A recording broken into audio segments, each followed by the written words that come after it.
네, 여러분 반갑습니다. 오늘은 이제 이 책, 여기 보이시는 공자의 논어에 관해서 기본적인 사상을 좀 정리하고, 공자가 말하는 게 무엇인지 한번 살펴보려고 합니다. 공자는 굉장히 친숙하기도 하고, 또 우리나라가 이제 4대주의라고 하지 않습니까? 조선시대 때 이제 고려시대, 고려를 끝내고 고려의 국교가 불교였기 때문에 억불 정책을 피면서 이제 유교를 국교로 했죠, 조선 때.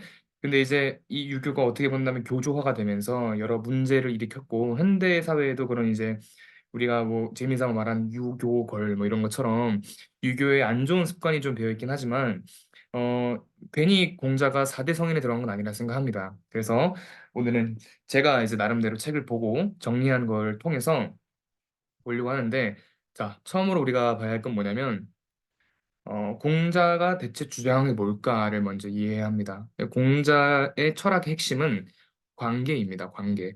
보통 이제 서양 학문은, 서양이나 서양 철학 같은 경우에는 관계보다는 개인에 초점이 맞춰져 있습니다. 개인과 초월적인 신의 관계에 맞춰져 있는데, 동양 같은 경우는 그런 초월적인 신이 아니라 자연의 섭리로 이해를 하고 있죠. 그래서 보시면은 천성이라고 합니다. 공자가 생각했을 때 하늘이 인간을 만들면서 부여한 성품이 있는데, 그 성품은 누구나 다 동일하다고 합니다. 누구나 다 동일한 그 성품이 무엇이냐 했을 때는 그거는 사랑하는 마음이다라고 말합니다. 타인을 사랑하는 마음, 내가 내 가족을 사랑하는 마음, 내가 내 여자친구를 사랑하는 마음, 내가 누군가를 사랑하는 마음, 그 사랑하는 마음이 하늘이 인간한테 부여한 천성이라고 합니다. 그게 바로 공자의 핵심인 인이라고 합니다. 인. 이 인자의 상형 문자가 사람 인자를 두 개 붙여놓은 거라고 합니다. 그러니까 관계를 또 지향한다고 볼 수도 있습니다.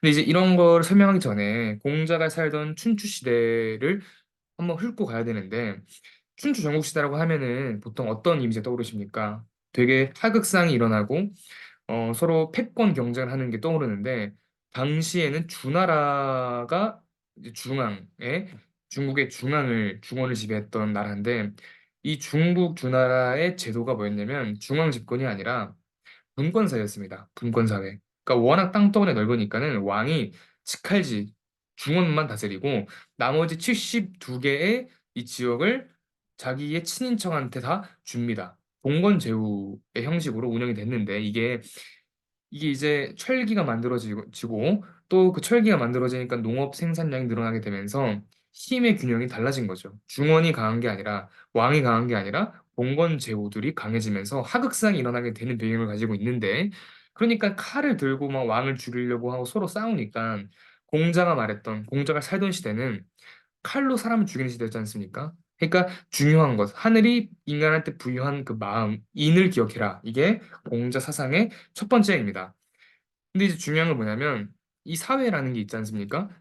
이 사랑하는 마음, 이 관념적인 사랑, 이걸로 끝나지 않는다는 거죠. 그러니까 우리가 나 너를 사랑해 라고 할 때 그 사랑이라고 하는 그 개념이 실천하지 않으면 아무 의미가 없지 않습니까? 나는 부모님을 사랑하는데 내가 부모님한테 제대로 하지 않으면 의미가 없는 것처럼, 그냥 알고만 있는 사람, 관념적인 사랑에 끝나면 안 됩니다. 이는 어떤 거냐면 관념적인 사랑입니다. 마음가짐입니다. 그럼 이 마음가짐, 사랑하는 그 마음을 행동으로 옮기는 게 중요합니다. 그래서 그걸 바로 예라고 합니다. 예. 실천이죠. 그러니까 이제 인의 실천적 양식이라 불렀는데, 사랑하는 마음을 표현하고 사랑하는 마음을 행동으로 직접 옮기는 것이 바로 예라고 합니다. 예. 그래서 사랑하는 마음으로 내가 직접 실천한 행동을 예라고 합니다. 예. 어, 그래서 여기 정리해 놓은 게 여기 보시면은 인, 이 인은 마음이죠. 마음가짐이고 관념적인 사랑입니다. 그리고 얘는 무엇이냐? 얘는 실천입니다. 사랑하는 마음을 바깥으로 분출하고 실천한 것입니다. 근데 이제 그런 문제가 있습니다. 봐봐요. 이게 오를 의자인데 사랑하는 마음은 너무 관념적이죠. 또 이 행동으로 나타나는 얘는 너무 실천적이죠.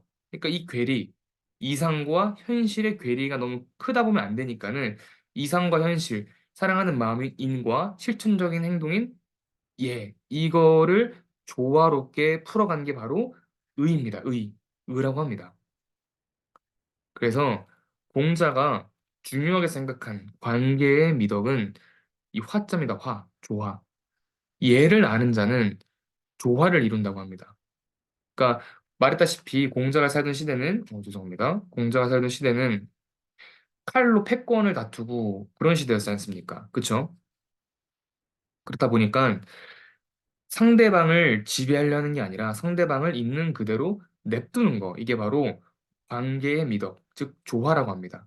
내가 너를 사랑한다면 이 사랑하는 마음을 가지고 실천할 때 내가 옳다고 생각하는 것을 강요하는 게 아니라 내가 맞다고 하는 것을 획일적으로 너를 정복하는 게 아니라 조화롭게 나와 너는 동등한 관계이고 나의 사랑의 방법과 나의 사랑의 표현은 너를 있는 그대로 바라보는 거야.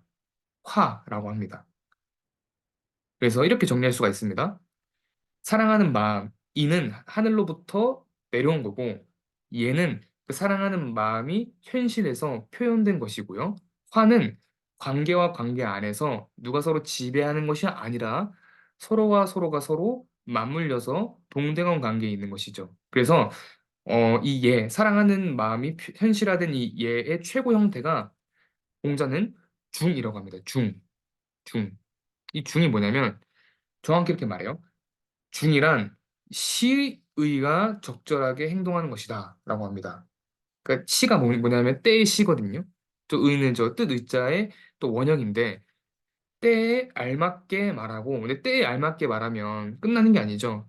내가 알맞은 때 딱 말을 했는데 그 말의 내용이 올바르지 않으면 말짱 도루묵이죠. 그러니까 공자가 생각했을 때 이 관계 안에서의 최고의 사랑은 중이고 그 중이 뭐냐면 올바른 때에 올바른 말을 하는 것이다. 그게 시의가 적절하게 말을 하는 것이다. 그게 사랑이다라고 말합니다. 그러니까 어떻게 보면 이 논어가 굉장히 당연한 말을 하는 것 같은데 이제 우리가 이제 생각해 볼 수 있는 점은 딱 그런 거죠. 우리는 관계 안에서 타인을 지배하려고 합니다. 내가 옳다는 생각을 암암리에 주입하기도 하고 내가 옳다는 이 세계관을 강요하기도 합니다. 그것은 인의 태도가 아니죠. 사랑하는 마음에 가진 태도도 아니고 예도 아닙니다. 이 사랑하는 마음을 표현한 것도 아니죠. 서로 조화를 이룰 수가 없습니다.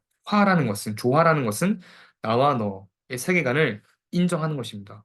어떻게 본다면 이 가치 중립성이라고 볼 수 있는데 요즘에 보면 이제 댓글창이나 시대상을 보면은 서로 이 이인의 마음도 없고 얘의 실천적 태도도 없고 조화를 이루는 마음도 없는 것 같아요. 내가 옳다, 넌 틀렸다 이런 이분법적인 관계에서 좀 벗어나야지 좀 살기 좋은 사회가 되지 않을까라고 생각합니다. 네, 오늘 짧게 알아봤고요.